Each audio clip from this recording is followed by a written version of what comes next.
नरेंद्र मोदी, अखिलेश यादव या मायावती, जानिए उत्तर प्रदेश की 80 लोकसभा सीटों की भविष्यवाणी। जानिए यूपी में किसका चलेगा जादू। नमस्कार, मैं हूं डॉक्टर श्रीपति त्रिपाठी। लोकसभा की 543 सीटों में से सर्वाधिक 80 हिंदी पट्टी के राज्य उत्तर प्रदेश से आते हैं और इस राज्य ने देश को सबसे अधिक 9 प्रधानमंत्री भी दिए हैं। लोकसभा के चुनावों में सभी बड़े राष्ट्रीय दलों का प्रयास उत्तर प्रदेश में अधिक से अधिक सीटें जीतकर संसद में अपना दबदबा बनाने का रहता है। वर्ष 2019 के पिछले लोकसभा चुनावों में प्रधानमंत्री मोदी के नेतृत्व में भाजपा ने 49% से अधिक मत प्राप्त कर उत्तर प्रदेश में 80 में से 62 सीटें जीत ली थीं। मायावती की बसपा ने अखिलेश यादव की समाजवादी पार्टी के साथ गठबंधन में चुनाव लड़ा था और मात्र 10 सीटों पर विजय प्राप्त की थी। मायावती के कुछ सांसद बाद में धीरे धीरे पार्टी को छोड़ गए थे, किंतु 5 सीटें जीतने वाली समाजवादी पार्टी इस बार कांग्रेस के साथ ताल मिलकर भाजपा को उत्तर प्रदेश में कड़ी टक्कर दे रही है। समाजवादी पार्टी उत्तर प्रदेश में 63 सीटों पर चुनाव लड़ रही है और उसने 17 सीटें कांग्रेस के लिए छोड़ दी हैं, जिसे पिछले चुनाव में 6% से कुछ अधिक मतों के साथ मात्र 1 सीट ही इस बड़े राज्य से मिल पाई थी। कमजोर बुद्ध की दशा में मायावती को लग सकता है झटका। जानिए विश्लेषण। यह ज्योतिषीय विश्लेषण 15 जनवरी 1956 को रात्रि में 7:50 पर दिल्ली में जन्मी कुमारी मायावती की कुंडली कर्क लग्न की है तथा उनका चंद्रमा मकर राशि में सूर्य और बुध के साथ स्थित है। देश के सबसे बड़े सूबे की 4 बार मुख्यमंत्री रही मायावती के सितारे इस समय कमजोर चल रहे हैं। शनि की 7.5 तथा सप्तम भाव में जो कि मारक स्थान है उसमें बैठे कमजोर बुध की महादशा में मायावती की पार्टी लगातार कमजोर हो रही है। वर्ष 2012, 2017 और फिर 2022 के उत्तर प्रदेश विधानसभा चुनाव में हार से पार्टी के कई बड़े नेता मायावती को छोड़ चुके हैं। वर्तमान में मायावती की कुंडली में तीसरे मतलब सहयोग भाव और 12वें मतलब हानि भाव व्यय भाव के स्वामी बुध ग्रह की महादशा चल रही है, जो कि उनकी कर्क लग्न की कुंडली के लिए एक अशुभ ग्रह है। अंतर्दशा राहु की है, जो कि विरासत के 5म भाव में अष्टमेश शनि और पंचमेश मंगल के साथ है। अपने भतीजे आकाश आनंद को अपनी राजनीतिक विरासत सौंपने के तैयारी कर रही मायावती को इस बार के लोकसभा चुनावों में झटका लग सकता है। मायावती की पार्टी अपने 10 सीट जीतने के पिछले प्रदर्शन को दोहरा नहीं पाएगी और उनकी पार्टी की कमजोरी से समाजवादी पार्टी को कुछ लाभ हो सकता है। अखिलेश यादव की पार्टी की बढ़ सकती है सीटें। जानिए यह ज्योतिषीय विश्लेषण में।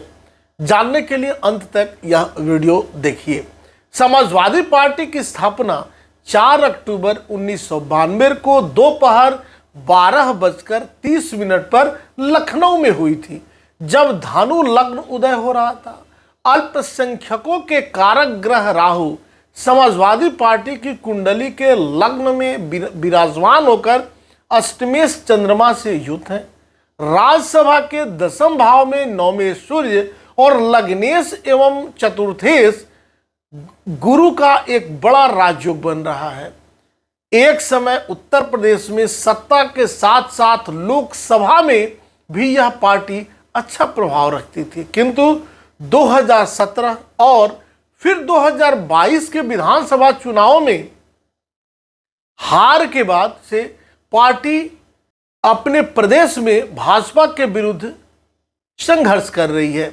वर्तमान में चल रही राहु की महादशा में शनि में शुक्र की दशा समाजवादी पार्टी की कुंडली में, जिसके बाद राहु में शनि में सूर्य की विंशोत्तरी दशा में आखिरी चरणों के चुनाव में पार्टी का प्रदर्शन अच्छा रहेगा।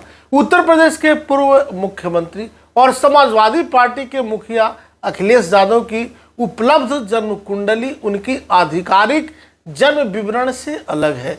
24 अक्टूबर 1972 को सुबह के समय इटावा में जन्मी अखिलेश यादव की जन्म कुंडली तुला लग्न की है तथा उनकी चंद्र राशि मेष है। वर्तमान में गुरु में सूर्य की विंशोत्तरी दशा इनकी तुला लग्न की कुंडली में 7 जून 2024 तक है। गुरु तीसरे घर में राहु से युक्त होकर मंगल से दृष्ट है, किंतु अंतरदशानाथ सूर्य लग्न में नौमेश बुध के साथ धन योग में होकर लोकसभा चुनाव में कुछ संतोषजनक प्रदर्शन का आश्वासन दे रहा है। अखिलेश यादव केंद्र को सत्ता में तो नहीं आ पाएंगे, किंतु उत्तर प्रदेश की राजनीति में इनका प्रभाव कुछ बढ़ेगा। नरेंद्र मोदी के नेतृत्व में संतोषजनक रहेगा उत्तर प्रदेश में भाजपा का प्रदर्शन। 17 सितंबर 1950 को दोपहर के समय वडनगर मेहसाणा गुजरात में जन्मे प्रधानमंत्री मोदी की जन्म कुंडली वृश्चिक लग्न की है, जिसमें बन रहा चंद्रमा और मंगल का लक्ष्मी योग उनको पिछले 2 दशकों से पहले गुजरात और फिर दिल्ली में सत्ता सदन का सुख और लोकप्रियता दे रहा है। इसके साथ ही लग्नेश मंगल का पंचमेश गुरु से नक्षत्र परिवर्तन योग बन रहा है। पंचम भाव में बैठे राहु पर दशमेश सूर्य की दृष्टि भी त्रिकोण और केंद्र के संबंध का राजयोग बना रही है, किंतु वर्तमान में 5 जून तक चल रही मंगल में शनि की विंशोत्तरी दशा केंद्र की सत्ता तो दिला सकती है, किंतु विवादों से भी आगे चलकर बड़ी परेशानी उत्पन्न कर सकती है। 5 जून के बाद नरेंद्र मोदी की कुंडली में अष्टमेश विवाद और एकादशेश लाभ के स्वामी बुध की अंतर्दशा चलेगी, जो कि पाप ग्रह केतु के साथ साथ दशमेश राज सत्ता सूर्य के साथ मतलब नजदीकी अंशों में युति कर राज लाभ के साथ कुछ बड़े विवाद भी दिखा रहे हैं। कुल मिलाकर उत्तर प्रदेश से बड़ी संख्या में मिली लोकसभा सीटें भाजपा को एक बार फिर से सरकार बनाने का अवसर देगी, किंतु बड़ी मुश्किलों और विवादों का सामना करने के बाद कुल मिलाकर नरेंद्र मोदी प्रधानमंत्री बनने वाले हैं।